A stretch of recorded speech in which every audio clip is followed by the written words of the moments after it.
Test 4. Instructions. You will hear a number of different recordings, and you will have to answer questions on what you hear. There will be time for you to read the instructions and questions, and you will have a chance to check your work. All the recordings will be played once only. The test is in 4 sections. Write all of your answers in the listening question booklet. At the end of the real test, you will be given 10 minutes to transfer your answers to an answer sheet. Now turn to Section 1 of your booklet. Section 1. You are going to hear a conversation between Angela and Mr. Ray. Angela is applying to join the library. Listen to the conversation and complete the form below. First, you have some time to look at questions 1 to 5.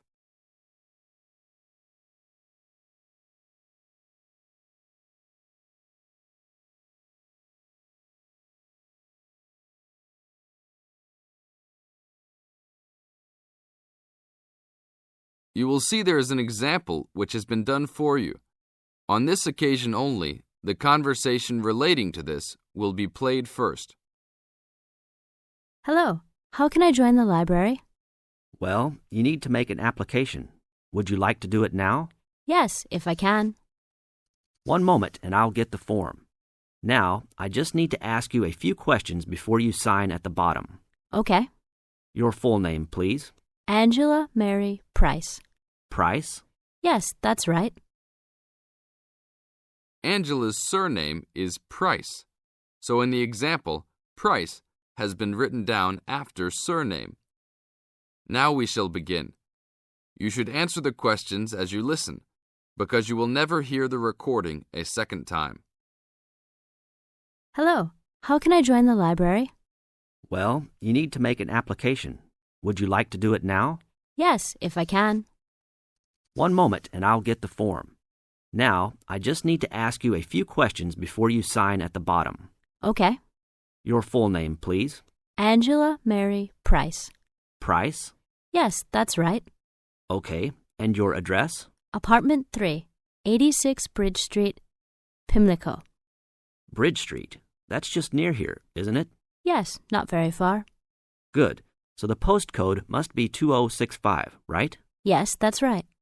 Now, your telephone number. I need both home and work if you have them. My home number is 8763-5142, and work is 8456-1307. Do you need anything else, like ID or something? Yes, your driver's license will do, if you have one. Right. It's easy to remember. I know it by heart. 4040AC. I'm afraid I'll also need to see it. Okay, here it is. Thanks. And your date of birth, please? 24 March 1981. Okay, thanks. That's the most important part completed.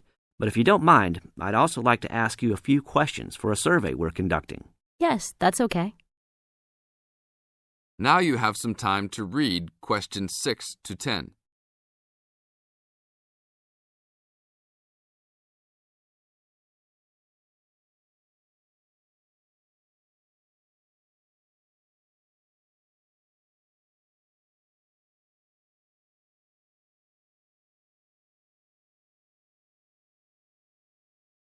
As the conversation continues, answer questions 6 to 10. What kind of books do you like to read? Here's a list to look at. Oh, it varies from time to time, but I always like to relax and learn about other countries I might visit one day. I don't like anything too heavy or serious, unless it's about animals or the environment. I'm not really into sport very much. Anything else? Well, I do like entertaining at home. You know, dinner parties. So I suppose you'll have something for me in that line. The pictures in those books always make me hungry, although they never seem to turn out exactly as they look in the books. Fine. I think that's all I need now, except I need you to sign here on the application form. Oh, and I almost forgot. The membership fee is $20, which is refundable if you no longer stay a member. There you are. Do I sign at the bottom here? Yes, that's right. You can borrow books now if you wish, although your membership card won't be ready until next week. So if you want to borrow today, you can pick up your card when you return your first books. That's if you want to take some now. I think I will, but I'll have a look around first. Okay, take your time. This is the end of Section 1. You now have half a minute to check your answers.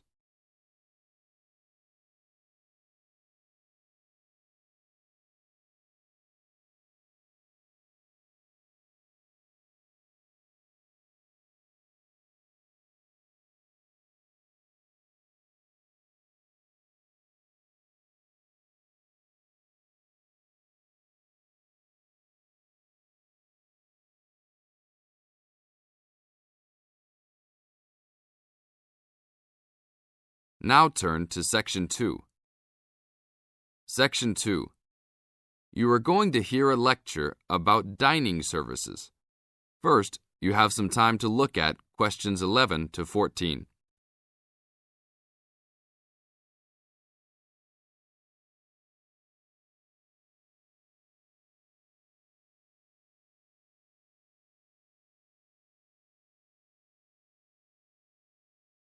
Now listen to the tape and answer questions 11 to 14. Welcome to the Dining Commons. This is the newest facility on campus, and I'm proud to say, also one of the best. I know that all university students miss eating home-cooked food. Well, this year, we are hoping to provide students with food and services that will make you feel at home, even without your family. The administration has been listening to the voice of the students. Students gave us frequent suggestions last year as to how we could improve the university. One of the most frequent suggestions was improving the dining options. We have been working hard all summer to come up with ideas that will make student life in the dormitories more pleasant. One of the new options we are offering in the dining facilities is variety in student meals. Last year, there was a set menu for every dinner, so if students didn't like the food, there was no choice. Students had to eat whatever was served. But this new dining facility has 3 completely unique areas, each with a different theme. At every meal, there will be 3 options for students to choose from. For example, there might be Italian food at station number 1, which might consist of pizza and pasta. At station number 2, there would be American food, consisting of hamburgers and hot dogs. At station number 3, there could be vegetarian soups and salads, accommodating all the vegetarians. We hope that with the greater selection of food, all students will find something to their liking. Now look at questions 15 to 20.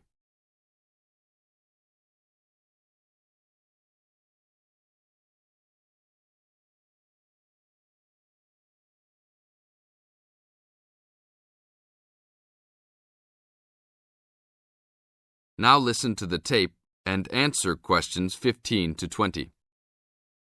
Not only will students have more options, the food will also be better. Each section of the facility will have a head chef. These are real chefs that have been trained in culinary school and have been hired specifically by the school to work in the dining facilities. All of the chefs have a speciality. The school is hoping that these chefs will prepare better tasting and more nutritious food. Every student will be able to make suggestions and also give their input as to which menus taste better. Last year, many students complained that the dining facilities didn't have very convenient hours. This year, we hope to change that. We will open for breakfast at 6 a.m. to accommodate all the early risers. In the evenings, we will open until midnight for all the students that like to go for a late-night snack. The afternoons will still remain closed, but we will have a student store open that will provide all students with drinks and fruit. The student store will be open every day from 2 p.m. to 5 p.m. Every student that has paid full tuition and dormitory fees has already paid for their dining facility fees.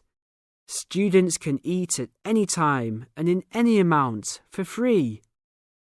If you are a student that does not live in a dormitory, you can still purchase a dining facility card. This card will entitle you to the full services of the dining facility.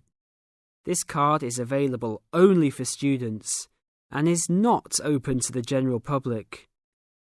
If you are not a student and wish to dine here, you must purchase meals at the door. There are a few rules to follow. Even though we do not limit the amount of food that can be taken, we do not want students to waste food. Please do not take more than you can eat. Also, every student must clean his or her own trays and plates. We will provide plates and trays for student use, but please do not abuse these items. Please do not leave your plates on the tables. Your parents are not here to clean up after you anymore, so I hope all students will be responsible. Thank you for your attention and enjoy the upcoming year. This is the end of Section 2. You now have half a minute to check your answers.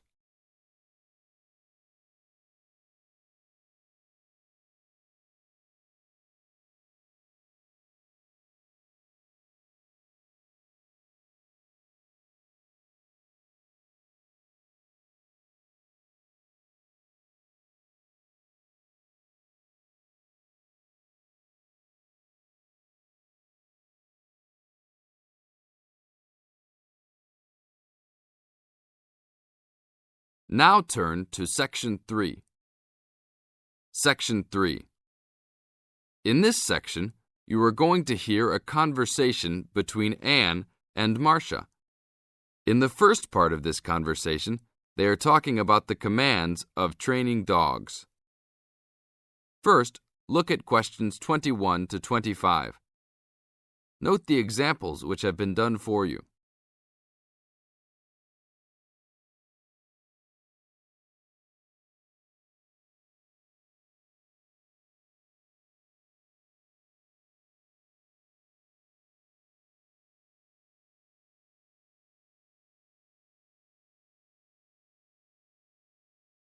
Now listen to the first part of the conversation and answer questions 21 to 25.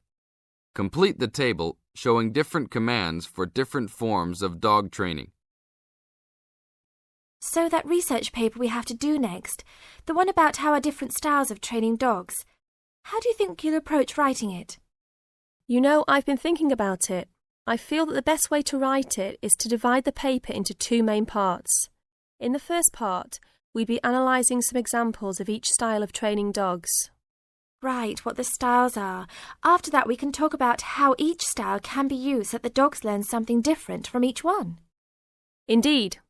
Maybe we could draw a chart and compare examples of each style of training, one at a time. So the different kinds of training would be simple obedience training. There you would have things like teaching them to sit, stay in one place and so on. Right. So included in here would be simple audio commands like speak. Yes, basic commands are just spoken words, aren't they? And then there would be the more guard-oriented training, where the dogs are trained to know a specific place well.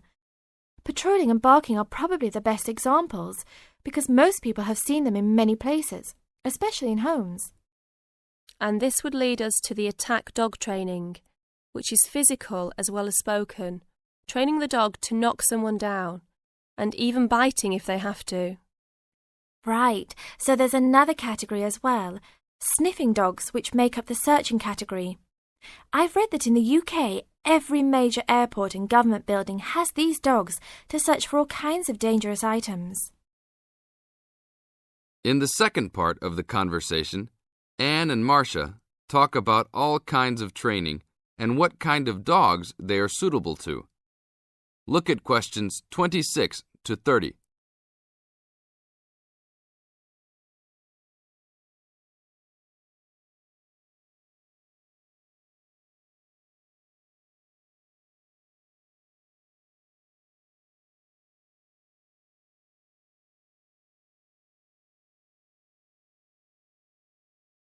As you listen to the conversation, match A, B, C with the following forms of dog training. One has been done as an example for you. Listen carefully and answer questions 26 to 30. I can believe that. Well, we have a good list to build on. We're finally getting started now, so let's try to figure out when each type of dog training should be used. I guess we can start by trying to figure out the best situation for each type of dog training. What do you mean? What I mean is whether each type of training should be used with different kinds of dogs. We could use basic obedience training, for example, and ask whether it's more useful for a small dog, a medium-sized dog, and so on. In this case, I'd say obedience training is best with small dogs because they tend to get excited easily, and this will help keep them out of trouble. Okay, that makes sense. Then let's look at physical training. Even though some people think it's ideal for every breed of dog, I think it's better suited to the larger kinds. Small dogs usually just aren't smart enough to understand the physical commands, and they can even get hurt from them. The specialised sniffing training is the same. I think they're better with the more intelligent breeds of dogs, and they're hardly ever useful with really small dogs. Attack training, however, can be useful for every kind of large dog, as long as the dog is treated well and given a lot of care and attention. All right, and what about guard training? Barking is an ideal way for small dogs to guard a home. I know they aren't big enough to stop a person, but making some noise is often all a dog needs to do. Other kinds of guard training like biting, though, are different. I'd always plan to teach those to a smart dog, give them a chance to use their brains and defend their homes. I'd have to agree. Trainers often just teach large dogs to bark at a person when they think something isn't right. But if they know how to use physical skills in a bad situation, they could save their owner's life someday. Yes, I suppose that different people would have different needs for their pets. Right, and different trainers would recommend different methods for different breeds. This is the end of Section 3. You now have half a minute to check your answers.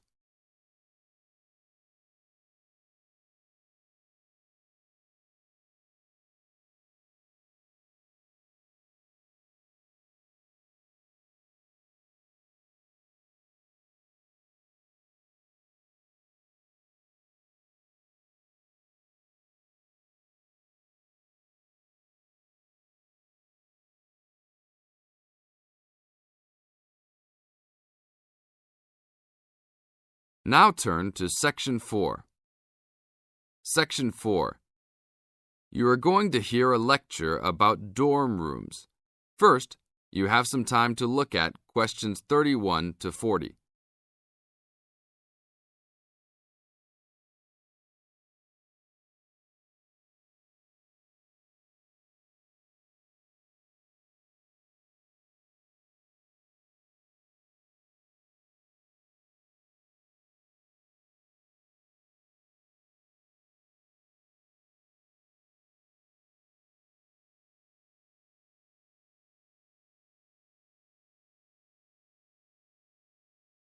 Now listen to the tape and answer questions 31 to 40. Welcome to your new home for the upcoming year. These dorm rooms are among the best in the nation and are the newest ones at this school. So I hope you will all learn to appreciate them and take good care of all the facilities here. I am Gina, and I will be residential advisor in this building for the year. Today I am going to tell you about some of the programs and facilities that are available to you. I will also be telling you the rules that everyone is expected to abide by. I will be asking you to give me your full attention for the next few minutes. I will first tell you about the facilities that are available to you. The dining facility is located on the first floor of the building. It is open 7 days a week from 7 a.m. to midnight. All the food offered to students is freshly made every day, and my own opinion is that the food is actually quite good. Feel free to come and grab a banana for breakfast or sit down with a group of friends for dinner. Although your meals are served buffet style, please do not waste food. All students are expected to clean their own tables after meals. In the basement of this building, there is a gym and recreational hall. The gym has workout equipment such as treadmills and weight sets. In the recreational hall, there are ping pong tables and a pool table for student use. You must sign in when using this equipment, and you will be held responsible for any damages or losses. The gym and recreational hall are open daily from 10 a.m. to 10 p.m. There is a kitchen located on the second floor of this building. Your dorm key will open this door. Inside there is a refrigerator, a microwave, an oven, and a stove. This room is open 24 hours a day, 7 days a week. If you decide to cook a meal, please be considerate to all the students and clean up after yourself. You can use some food in here, but please do not make a mess. Some students do end up having their food eaten from the fridge, so be careful. Don't leave anything that looks like it tastes really good. Do not leave pots and pans lying around in the kitchen. Please store these in your room. There are many programs being sponsored by our building this year. One of the most popular is our Saturday morning outings. In the past years, these trips have included going fishing, hiking, cycling, ice skating, and even going to the beach. There will be a listing of scheduled events coming out soon. The university sponsors these trips, so transportation will be provided. However, there are usually some costs associated, though they are usually minimal. Our building also has a volleyball team. All students who live in this building are welcome to join. Last year we won first place in the dorm league. Please sign up at the front desk if you are interested as soon as possible, as there are only 20 spaces available based on a first-come, first-served rule. The last things I want to talk about are the rules of our building. I know rules can be boring, but they are necessary to ensure the welfare of everyone living here. First, noise levels must be kept to a minimum after 11 p.m. Many students have early classes, so for those of you that have the luxury of sleeping until 10, please don't stay up late making lots of noise. Secondly, all visitors must sign in at the front door. Even if you have friends that are regular visitors, they must still always sign in. This rule is to prevent theft and robbery from occurring. Thirdly, alcohol and drugs are not permitted in this dorm in any place or at any time. Lastly, just be safe and have a great time. University is the greatest time of your life, so make the most of it. Thank you all for your attention. This is the end of Section 4. You now have 30 seconds to check your answers.